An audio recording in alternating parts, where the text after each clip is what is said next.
going on, guys? Welcome back to another episode of OTA Clips. I believe day 4 in a row now, and day like 5 out of 6. So we're really hot on this channel right now. As you know by now, I'm Griff joined by my co-host of Outside the Arena, Mac Rommel. And today, it's another day full of March Madness. 8 more games today. Few still going on. One, or they might have all tipped off. I believe they all tipped off by now, actually. So they all tipped off. USC Kansas is underway. But first, we got another treat. Mac, once again, has secured himself an NBA Top Shot pack. I have failed once again. So once again, Mac will be opening it up. That means the views will be up. So if you're here, just a reminder, like, comment, subscribe, do all that. Please, we really appreciate it. It means a lot when we see subscriptions, as well as subscribe to our main channel, Outside the Arena, of course. And I'm going to plug it. Follow us on Spotify and Apple Podcasts as well. Outside the Arena on both there. We just want to see some growth in the channel. We've got big guests coming up. I'll tell you that for sure. A lot of stuff in the works. So, we're confident we'll be growing the channel even more, by a fair amount. But, we still, for all the original viewers, people watching it now, we appreciate your support, and we'd love to see some more momentum on the channel. So with that, if you want to share your screen, Mac, and we'll get this pack underway and the show on the road. Get it underway. Open up. Cool Cats. Drop 3. Griffin reminds me the day of, and the poor kid could never get it. So I'm just gonna stop telling you when the drops are. it'll all go to you then. So yeah, exactly. Let's open this up and let's start off. Figure out there. That's how you get the volume off. So if you hover over them, can you tell which? Oh, so we have no idea which one that's going to be. Okay. Oh baby. All right. I guess we'll go left to right. Starting off with the top left. Click the reveal. Tyrese Halliburton out of 35K. So I doubt this is going to go for a lot.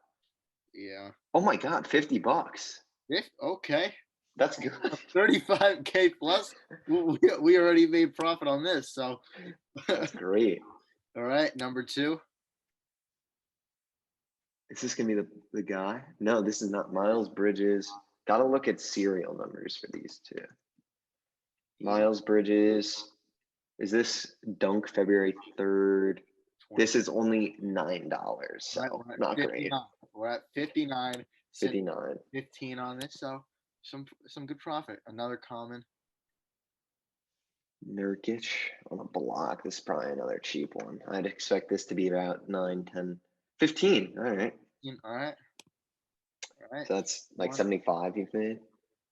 Oh, it's gonna save the best for last, isn't it? Oh no, this is the Cool Cat. Wait, Series 2 Cool Cats. Wait. I mean, that's not one of the players, but it's at 15K. That is a $70 card. All right. So I'm assuming that is your Cool Cat player. Yeah, unless we get a little luck here. So let's open it up and see. Yeah, so that was your Cool Cat player. Okay. I didn't realize you could pull Series 2. Interesting. Right. I guess you can. I don't know. That Drew Holiday is $9. So overall, that's, how much did you make? Like $100+ That's solid. We got the 75th, let's say 140-ish maybe. Yeah, 140. That's not bad. Oh. So not as big an opening, obviously, as the All-Star pack was, but still a little something fun to start off the video. Get to put that in the thumbnail, so that hopefully will boost the views on this one and the impressions. But with that, we can jump right into March Madness, and with that, we'll talk about the first game of the day. Another upset, and it was the title of yesterday's video, the year of the upset, and it stayed true. The Oregon Ducks win. They beat the number 2 seeded Iowa Hawkeyes. The Big Ten is really struggling in this tournament. It looks like Michigan is going to be the only team to make it out at the round of 32 in the Big Ten. And this is the conference that had 4 top 2 seeded teams and have only one team in the Sweet 16. It's pretty remarkable. So the Oregon Ducks beat the Iowa Hawkeyes 95-80. Really star play all around from Oregon. And Mac, I know you watched most of this game, so I'll start with you. What are your thoughts on the game? Obviously, it was Luka Garza's last game as a Hawkeye. You saw he was emotional. He played great on the flip side of the ball. But, what are your overall thoughts on this one? Yep, you mentioned Luka Garza. He was really lights out for most of this game. Oregon, they could not find a way to stop him, especially in that first half. He finished with 36 points and 9 rebounds. And also, while his teammate Joe Wieskamp added another 17 points. But really, aside from these two players, the rest of the Hawkeyes, they were not much help. They couldn't get anything going really in their way aside from those two players who obviously contributed most of the points. But on the other side, on the other team, Oregon, they showed really no signs of rust. Of course, they had their 9-day break because of the coronavirus outbreak on their previous game. I forgot who they were going to play, but that outbreak, they had 9 days off. And Chris Duarte, he really showed no signs of rust. He finished with 23 points, and he was scoring all over the place. And Oregon's offense, aside from Chris Duarte, it was explosive. They shot 56% with 11 3-pointers. LJ Figueroa hit 5 threes and scored 21, while players like Will Richardson added 19 to this offensive domination. And at the end of the first, Oregon, they took that 10-0 run and they used it as momentum coming out of the half. And that's really what propelled them to win this game over Iowa. Yeah, I mean, this was a crazy first half. I mean, over 100 points scored in a college game in the first half. You never see that. Sometimes you don't even see 100 points scored in a college game. I believe this was, I believe that Texas Abilene Christian game, they barely snuck over 100. I believe it was like a 105-point game in total or something like that. So, crazy offense. But like you said, Oregon's offense, specifically their starters, played fantastic. They scored all but 6 of their points, and they scored 95 points. So you can tell the starters had a huge impact. They were shooting the ball lights out. And for Iowa here, I mean, they played a good game. They played their game at the end of the day. Luka Garza, 36 points, 9 rebounds. Good way for him to go out in his career, the all-time leading scorer for Iowa. His number's already set to be retired there. So, we'll see. Obviously, he'll look to be in the draft. Obviously, got a lot of defensive issues. He's not the fastest, quickest guy. So, probably see him in the second round, late second round, maybe. He'll get picked up there. But overall, it's tough to beat a team when they shoot 56% from the field. And I think that's just what hurt the Hawkeyes here. It didn't help that they only shot 32% from three, but, they made their free throws. They had eerily similar stats to them. I mean, turnovers were identical, rebounds were identical. So you can't really blame stuff there. The fouls were the same. It's just Oregon was shooting the ball better at the end of the day. They took the same amount of shots, and Oregon made 7 more. So that's going to account for the score difference and what happened. But eerily identical stats. Oregon at the end of the day just shot the ball better, and that's why they won this game.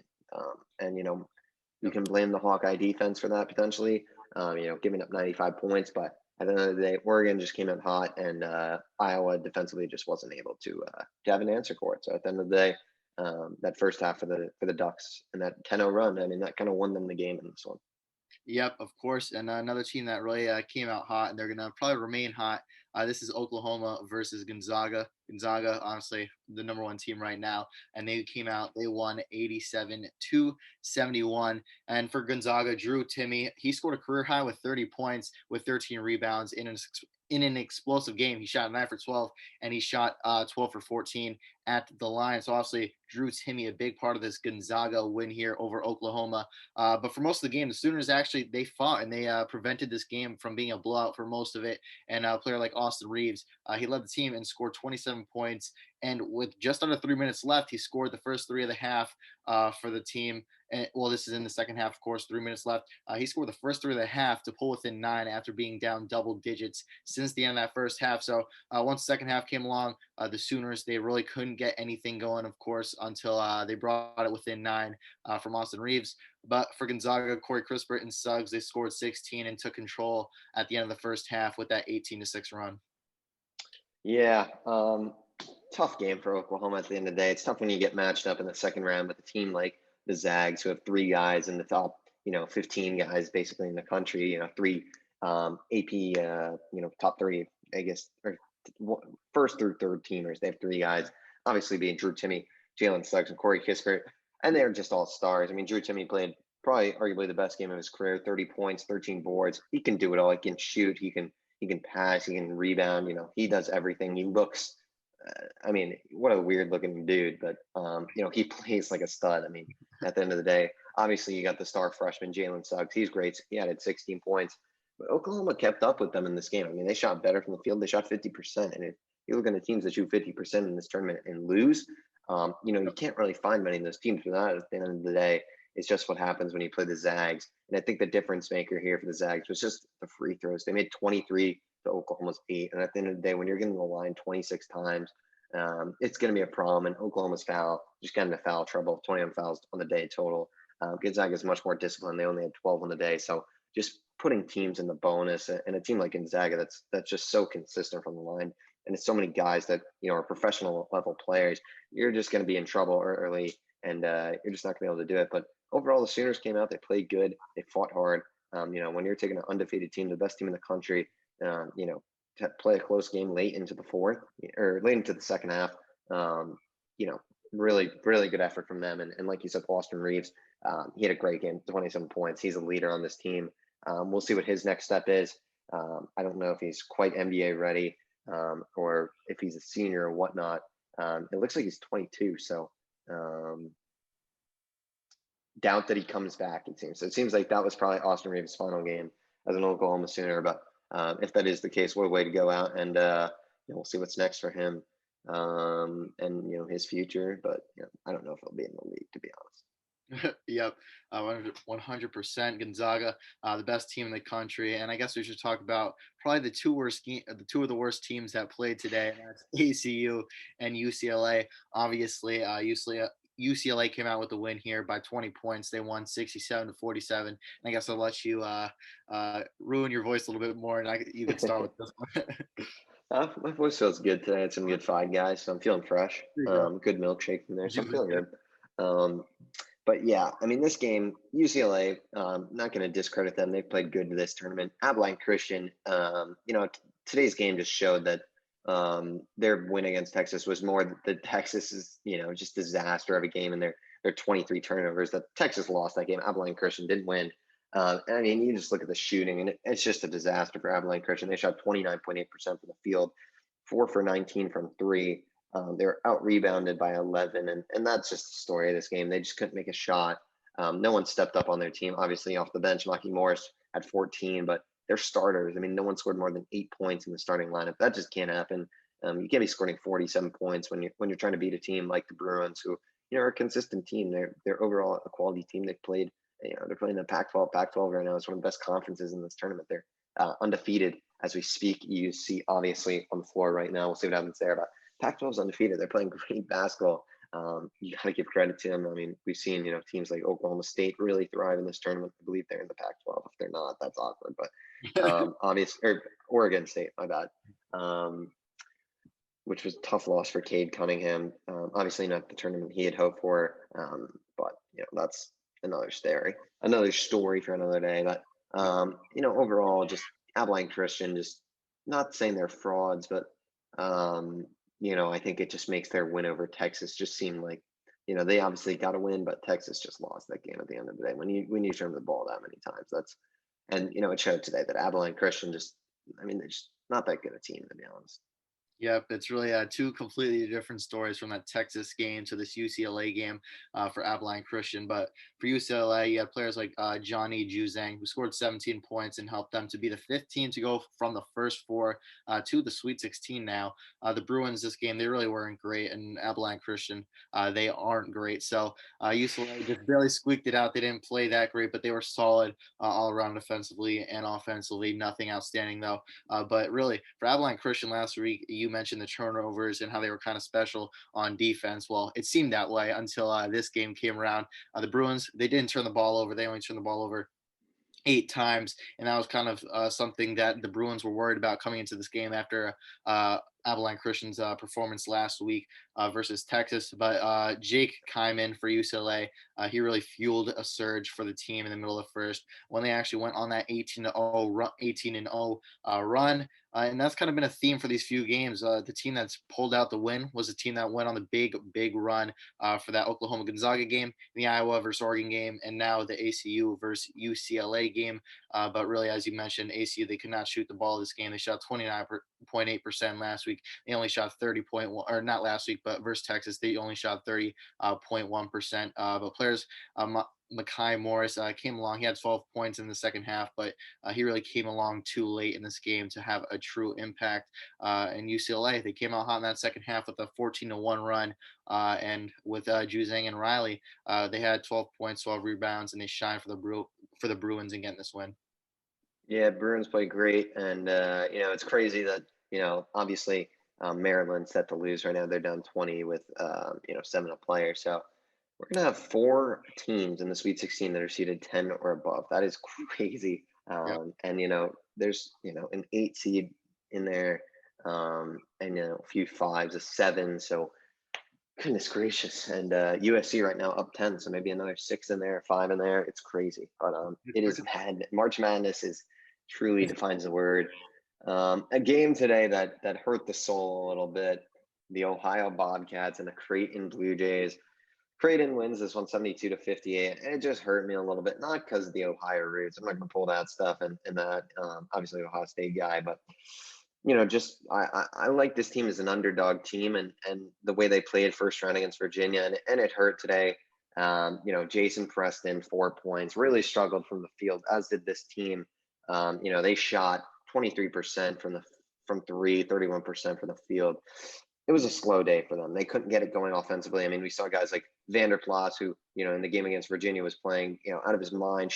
I forget how many points he had. He had a ton of points. He was just not able to do much today on the offensive side of the ball. I mean, they were relying on some guys, but the key with this team is if Preston is not playing good, the rest of the team is gonna have to play lights out to beat some of these teams.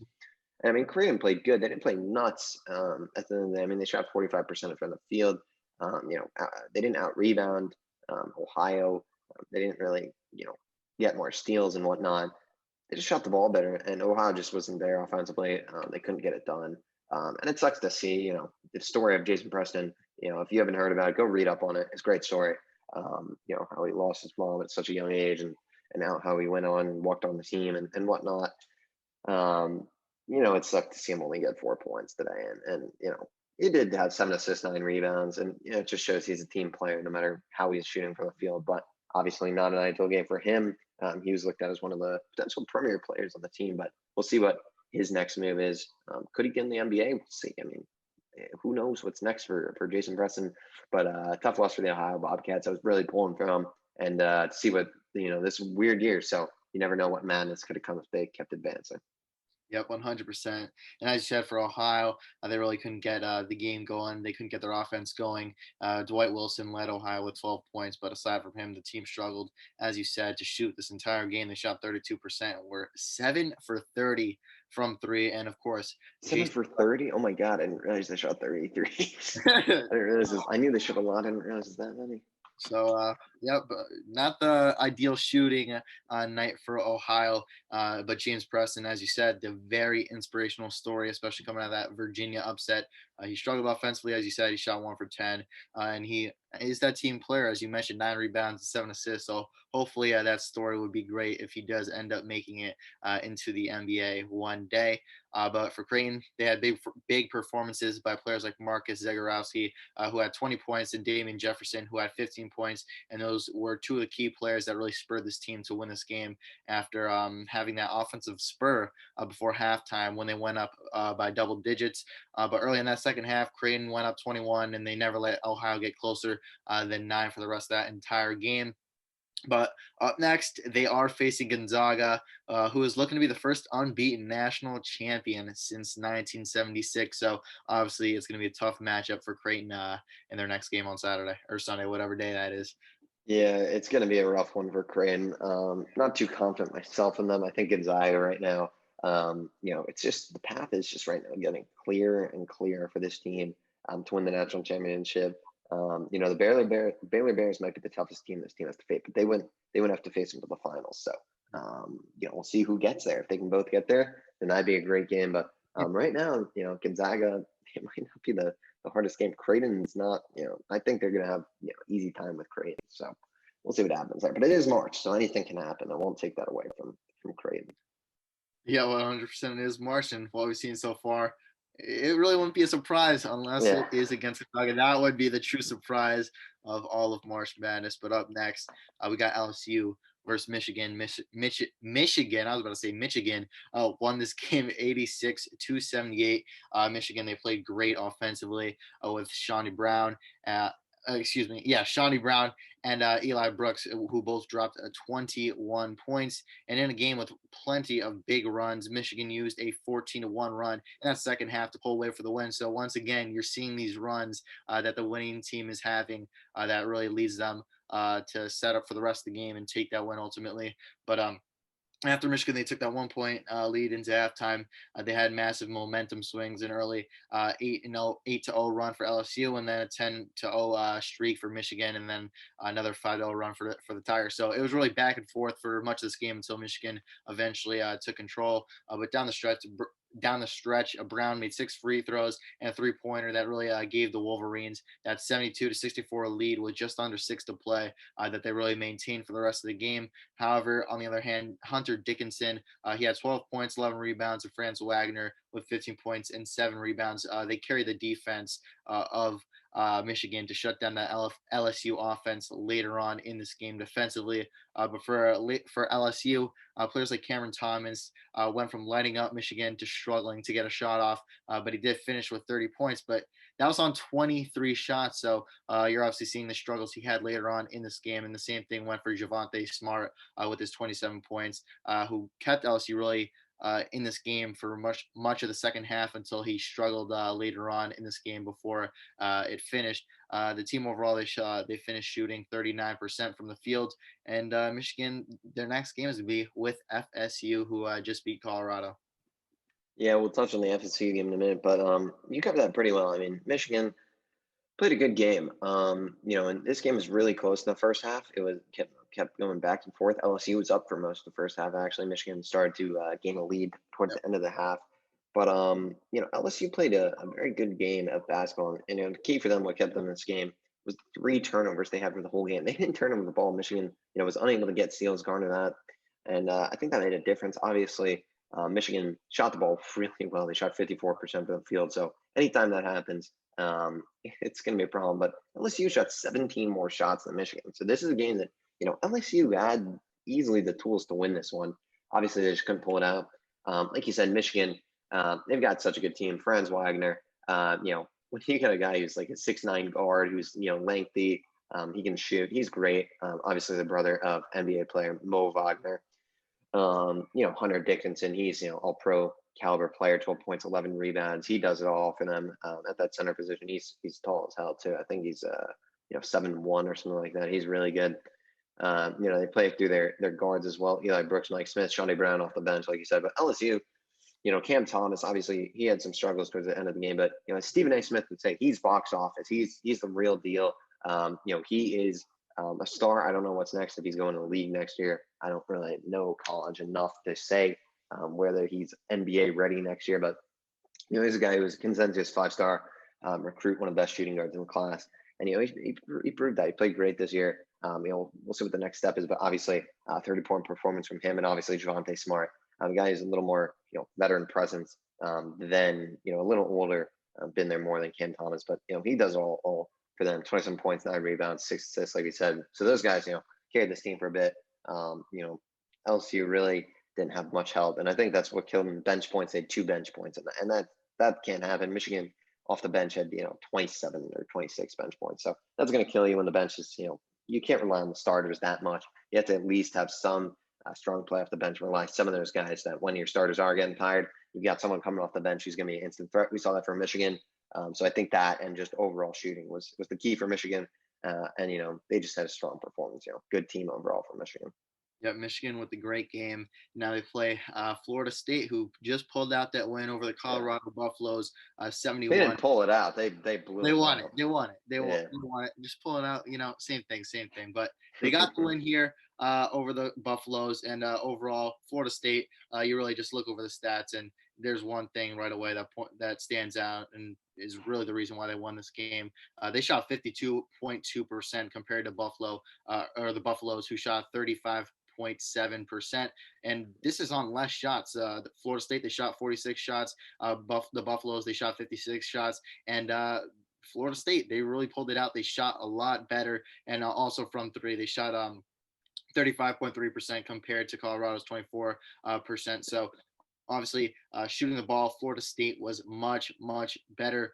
Even though they got out rebounded by a lot, you're looking at the offensive rebounds. Colorado, the Buffaloes, they had 19 offensive rebounds compared to Florida State's 7 offensive rebounds. And then you look down a little bit further, Colorado, they had 5 more turnovers and 7 more fouls, which is obviously going to hurt this team a lot. And players that really stood out for Florida State, you're looking at Anthony Polite, who dropped 22 points, Raquan Gray with 11, and Malik Osborne also with 11. Colorado, they did have some decent performances by players like Deshaun Schwartz and a lot of rebounds, especially from Jariah Horn, who had 8 to lead the team. Yeah. Colorado, after they win against Georgia, I was really high on them. They shot the ball so well that game. They were really good from 3, and they just kind of fell apart today.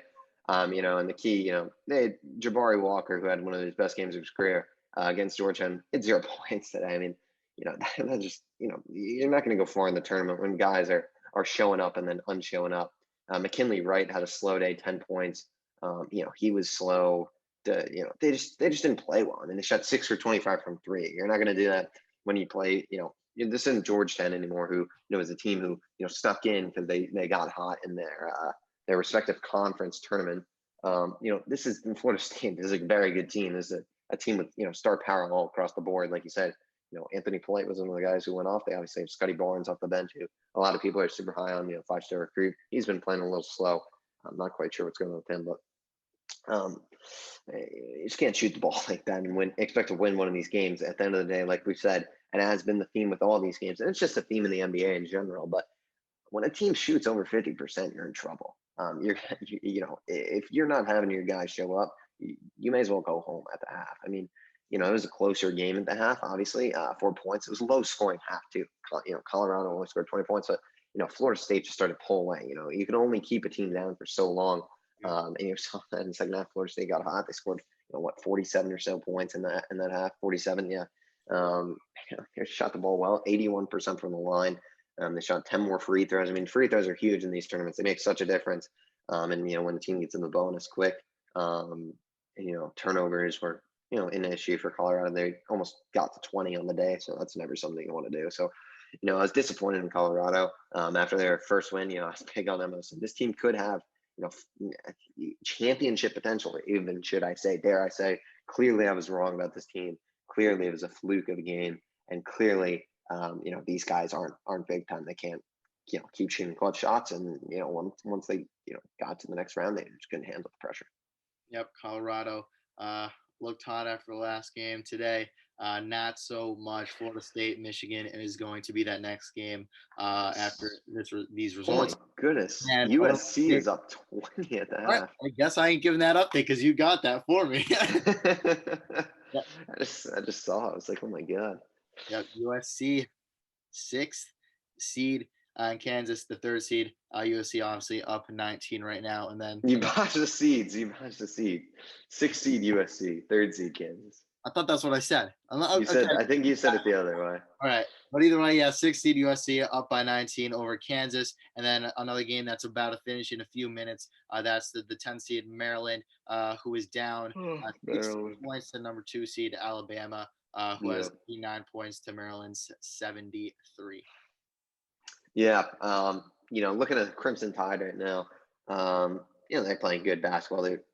Maryland's playing good basketball too. They're 52. They're both shooting 52% in the field. So we've talked about shooting all day. They're shooting 52% of the field. They're playing pretty well. Here's the difference in this one. I'm just looking at the stats. Haven't watched much of this game. Alabama's out rebounding Maryland by 15 rebounds. That's unacceptable. You got to go to the Maryland bigs and give them the belt after that. You can't get out rebounded by 15 in this good a game. Aaron Wiggins 27 points. He's big time for them. 22 years of age. Just check the Wikipedia. You look at Alabama, they're real deal. Trevon Quinterly, this guy's a Jelly Nation or Jelly fam. Stand up, 14 points, 11 assists, 5 rebounds off the bench. I mean, that dude he's a menace at the end of the day. Alabama 15 threes, 10. They haven't missed a free throw, and that's just great basketball. That's SEC grit like basketball. Haven't watched much of the game, if any of it, to be honest. But Maryland, they're a solid team. They played in the Big Ten, which has been almost exposed as a bad conference now. Maryland, 13 losses. They got their way in there, but clearly they were not going to beat the Crimson Tide. Yeah, a little tired there. Now, a little yawn. Now you may not be 40. but at least we're finishing this off. But Alabama, yeah, you look at the stats and kind of the teams. I forgot which team that was that we talked about earlier who just dominated shooting free throws. But either way, Alabama, they're capitalizing on those fouls and on the line. They're 10 for 10, as you said, 100%. That's obviously going to make a big difference compared to the three free throws made by Maryland. So it wouldn't have made a difference because Alabama shot really well, but it's a great sign nonetheless. If you're Maryland in this game, you got to be perfect almost to beat Alabama, it seems. Yep, 100%. Alabama, the number 2 seed. They really are playing like it, unlike the Ohio State Buckeyes, who obviously got upset by Oral Roberts. Oral Roberts. I love how Stephen A. said it on First Take today. He's just Oral Roberts. Something about Oral Roberts. Something Oral about Roberts. But real quick, USC. I haven't watched this game much, but we've emphasized it enough today. But shooting the ball, it's just when you're shooting over 50%, I mean, it makes a difference. They're out rebounding Kansas, and that doesn't surprise me when you got the Mobley brothers rebounding the heck out of you. Evan Mobley's almost got 10 rebounds. He's got 9 at the half. That guy's a superstar. And just shooting the ball. Kansas right now, 27%, 3 for 11 from 3, 8 for 31 from the field. They're in for a rude awakening. USC looks to be advancing. Obviously, still a whole half to play, but USC and the Pac-12 look to remain undefeated. Just previewing some of the matchups before we close this one out. Next Saturday, so we are not going to be posting on this channel for a week or so. So this will be the last episode for a while. So thank you guys for staying tuned. I know the views haven't been too high on the last few ones, but if you are watching at this point, if any of you are watching right now, we really appreciate it. From the bottom of our hearts, we do. But looking ahead, Loyola, Chicago, Oregon State. We can do a little predictum for the matchups real quick. Loyola, Chicago, Oregon State. Which one do you think is going to win this one? Let's give it to Loyola, Chicago for this one. They've been playing high, and I think they're going to keep it up over Oregon State next Saturday. Yeah, Loyola, Chicago, arguably one of the best defensive teams left in this tournament and in the country in general. They're going to keep it up, led by star center Cam Krutwig, who I actually didn't realize him and I believe it's something Williamson. I forget his first name. It might be Chris. These guys were on the Final Four team, so some big leaders there for Loyola Chicago, and these guys are sure to get it done under the fabulous head coach, Porter Moser. Nova Baylor for me, it's Baylor Bears. The Baylor Bears are a great team. Villanova's hot right now, but the Baylor Bears overall are just a quality team. Yeah, Baylor Bears 100% got to stick with potential my future school, of course. The end. Oral Roberts, Arkansas. I'll let you go first on this one. Do we just give Oral Roberts the upset? Nah, I got to go Arkansas. I mean, Arkansas is obviously the better team. Oral Roberts, we're going to have to see if that Ohio State win really will continue, if they're going to continue this play or not. But they're going to have a tough matchup versus Arkansas on Saturday. It's going to be a tough matchup, but I think Oral Roberts can get the job done. And, you look at their leading with Max Amos and Kevin Obenard. Those two are studs. Those guys can score from anywhere. And I think, we're going to see Arkansas. They're going to have to be very good defensively. I mean, here's the thing. As soon as one of those guys gets shut down, Oral Roberts will be eliminated from this tournament. It's just a matter of when a team can shut down one of those guys single-handedly. They will be out of the tournament. They need both those guys going off to win these games. So I think their time will be up against Arkansas. I just think, Arkansas is going to have a week to study and prepare for them. They're not going to have, a day to study the film and get ready. They're going to have a week to prepare for Oral Roberts. So I think they're going to be more prepared. I think their scheme will be more attended to that. And I think Moses Moody and the Razorbacks are going to be headed to the Elite Eight. Keep riding that must bus or whatever they call it. Syracuse, Houston. This could be really. It's honestly might be interesting. Who do you got in this one? You know what? Let's give it to Houston. They pulled out the win over the third seeded West Virginia, and then Houston, they barely pulled out the win versus Rutgers, Rutgers. 63 to 60. So you know what? Let's have some fun. Let's give it to the Oranges. Yeah, I agree. I think Syracuse right now, they're hot. Buddy Bohan, obviously the star player on that team. He's playing great right now in the tournament, and I'm just going to ride with that team. Houston has looked sketchy so far in this tournament. They barely beat Rutgers, and that's never something you want to do. Obviously, had some hard-fought grit, but I expect them to play better. But Syracuse, that 2-3 zone is just lethal. Jim Bohan's been running there his whole career, and I expect that to continue this week. Syracuse, they're going to be rolling again. The Oranges will be, looks like once again, advancing to the Elite Eight potentially. Michigan, Florida State. Tough to preview. I'm going to go Michigan here. They're playing good. Obviously led by Hunter Dickinson. Franz Wagner. I like their guys there. I think after the Florida State game, though, their time will be up in this tournament. Yep, I'm gonna agree with you. Michigan, they played that great game today. Also did Florida State, but Michigan, I think they showed some good signs over LSU, especially offensively and a little bit defensively, especially after that run. So I'm gonna stick with Michigan for this game over Florida State. Yeah, I think they had to prove today without Isaiah Livers, they could still be a dominant team. A lot of people saw LSU as a potential threat, obviously led by Cam Thomas, but clearly Michigan was the better team. They won by 10 today. UCLA, I don't know who they're going to be scheduled to play. I believe it's going to be, is it going to be Bama or is it going to be, will it update? Maybe it'll. I think, let me check. I believe UCLA will be scheduled to play. Let me see. Oh my gosh. So Alabama just advanced officially. So UCLA will be playing Alabama. To me, that's Alabama. Alabama's just overall better team than UCLA. Obviously, had Abel Christian was kind of a joke. BYU, which was not very good. So I think Alabama and those boys are going to be winning this one pretty comfortably in my eyes. Yep, Alabama. I'm going to stick with you. UCLA, they barely squeaked that thing out. Well, it seemed like that, even though they won by 20 over Abilene. But they didn't play well enough, and I don't think they're going to be able to beat a number 2 seed in Alabama, who just scored 96 points over Maryland today. Yeah, it's going to be a tough matchup for them. And finally, Oregon, we'll just predict it if it's against, or I guess Creighton Gonzaga. I assume we're both going Zags there, so we don't have to talk about that. Oregon, USC, Pac-12 showdown, assuming USC can hold off the win. I hope it didn't jinx them, but I'm going to take USC. I'm a big believer in the Mobley brothers and what Evan Mobley can do. I tend to believe that the best player on these floors win these games, even though that's been totally wrong with guys like Cade Cunningham, Jason Preston so far. But Evan Mobley, I think we're seeing it right now. This guy's just dominant. He can rebound. So can his brother Isaiah. They're both great. And USC, just overall good team. But don't count out the Ducks. They play great offensively. But can they keep that and that shooting up? I'm not quite sure they can keep that level of shooting up. You know, we got to have some fun, have a little dispute here. I'm going to go Oregon. They had that great game versus Iowa today, and I loved what I saw to Chris Duarte in this offense and then some of the defense later on in this game. So, you know what? I'm going to go with something different than you. Let me take Chris Duarte and the Oregon Ducks.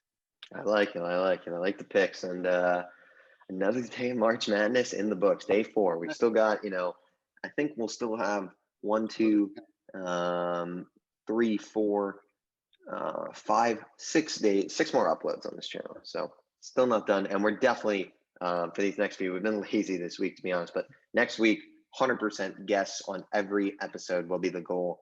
We'll have some new faces to the channel for sure. I know I've got some people that have not been on the channel before that are eager to come on. So we'll be sure to get some new faces on the channel. Yep, 100%. As always, I guess we'll wrap it up with this. We appreciate you all watching. And as Griffin said earlier in this episode, make sure to like, comment, and subscribe, not only on this channel, but on our main channel, OTA. I was about to say OTA Clips again, Outside the Arena. It's our main channel at this point. It's uploading so much. The views are doing a little better. Who knows? We may have to switch on to OTA Clips soon. But also make sure to follow us on our podcast on Apple Podcasts and Spotify. It's also Outside the Arena on those. Make sure to follow us on our Instagrams. My Instagram is mac.rommel. Griffin's Instagram is Griffin Senek. And our podcast Instagram is Outside the Arena Podcast. We appreciate you guys always for watching. And Go make sure to subscribe to Outside the Arena. We got Mock Draft 3.0, I believe, coming this week. And you know what? Maybe we'll have fun. Maybe it'll be a 32-teamer just to add a little more. Oh boy. But, prepare. Yeah, it'll be good. Who knows what we're going to be talking about before baseball officially starts, and that's true. We're going to be prepping. We're going to be doing some baseball next weekend for sure. You can count that. And with the baseball season set to kick off April 1st, I know I'm excited. So yep, I'm excited too because I gotta get my knowledge up like Griff, and hopefully by one point in the season, I'm doing my prep for basketball. Maybe we'll get Benny Wags back on for the 1 year special. We may have to. We may have to. The 1 year anniversary with Ben Wagner. That. But as always, everyone, we appreciate you all for watching, and we hope you stay safe. And we'll see you all on Saturday.